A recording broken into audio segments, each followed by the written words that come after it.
Studio guest at Flame Radio this afternoon is the Christian poet, the Scouse poet, John Hulme. John, you've been writing a lot of new stuff recently. Yeah. Can we have some of it, please? Okay, this is a piece called One Last Night in the Rain.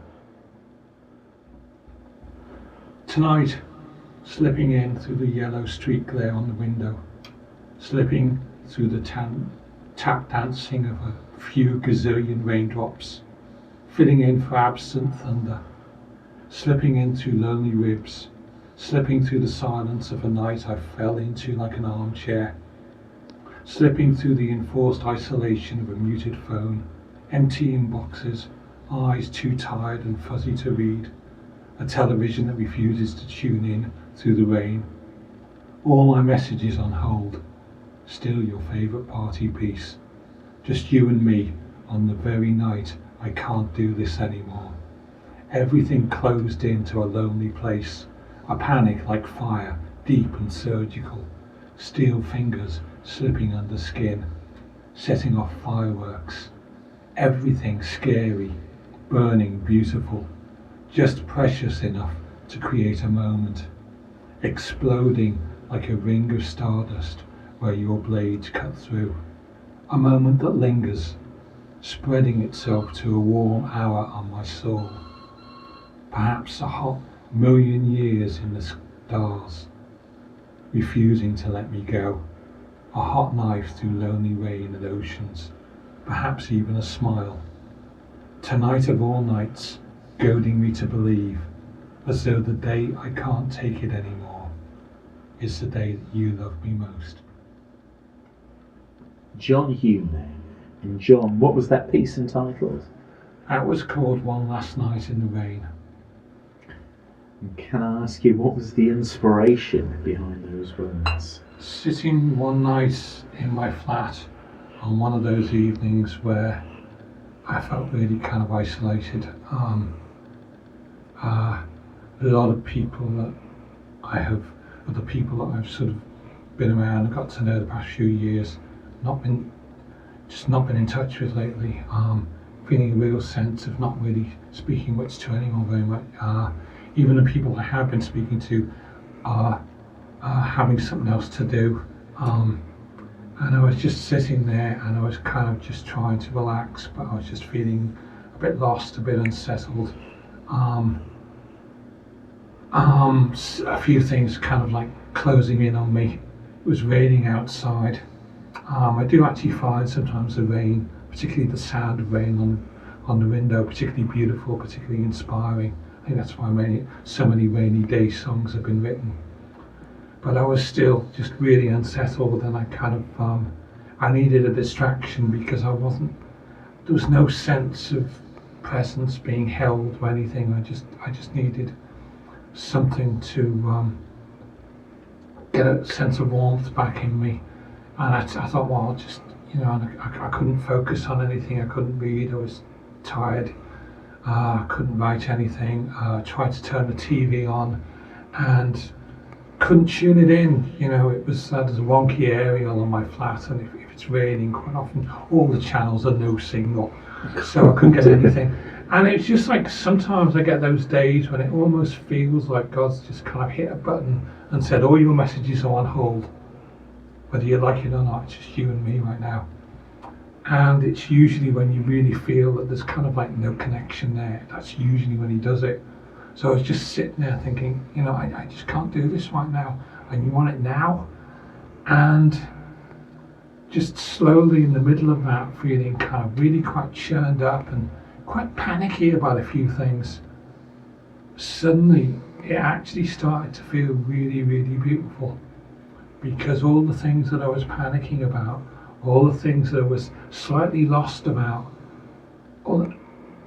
it was a sense of him sharing those concerns, and a sense almost of actually what I actually love about you, John, is when you're in that place and when you're feeling those things, I like having you there, and actually that's really, really precious to me. And it's not an easy place, but it is actually in a weird way really, really beautiful and really profound. And I started to feel really comfortable. And I wasn't any less panicked or anything, but I actually felt quite comfortable in the panic. And it was almost like that Job moment. Everything's fallen to pieces, but you're in the middle of this and you're God. So I'll stand here anyway. And it was that, and it just felt really quite spectacular. And the peace kind of came from that. And I think that's actually the most beautiful place we can be. And as I say, it's not an easy place, but given the world that we're in right now, a lot of people will be feeling that. It's a scary world, and a lot of scary things are happening.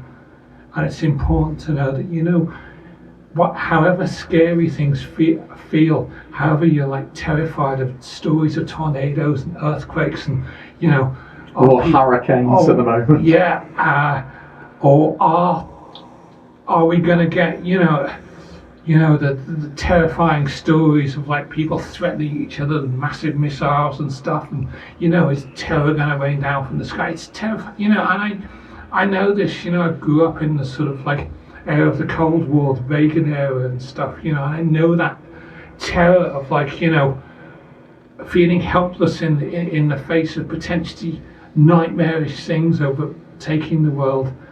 And actually there's something to be said for the fact that in the middle of that, during this weekend, however scary the news feels, we're apparently going to get quite a bit of rain this weekend, I hear. Well, actually, if you feel scared, you know what I recommend? Go outside in the rain and feel that rain on your face. And actually know that actually the main thing that's coming down through the sky, actually the main thing that's raining down on you, whether the rain feels dark, whether it feels like, images of hard rain, acid rain, whatever, the main thing about rain is actually it's the tears of a God who's weeping with you. And it's something really, really precious, and it's something that washes you clean, and it's something that washes all that terror and dirt and pain in your spirit clean, and it's precious. And no matter what anybody else says about, this is the thing to worry about, this is the thing to be scared about, nothing can take that away from you. So stand in the rain and feel him, and know that actually those raindrops are something precious. That's a precious covenant right from the universe itself, right onto your cheeks, and actually nothing at all can take it away from you, and that's precious. This is the Drive Home programme. Our studio guest is the Christian poet, the Scouse poet, John Hulme. And John, what have you got for us next? This is a little piece called Sacred, Broken, Beautiful. Sacred heart is the broken heart, bubbling up between the rhetoric, reaching out to a broken soul, pulling some kindness and belonging from the worst places. I'm not your warrior, I am so not your warrior, but sometimes I feel my fingers curl around that whip, itching to drive the sales pitch from the temple, listening to the one kind voice that sends a shattered soul to paradise simply by seeing us shine in all the wrong places and all the worst places. Suddenly in that moment there is a lump in my throat, like starting a sentence too beautiful to finish. John Hulme there on Flame Radio. Follow that. Follow that.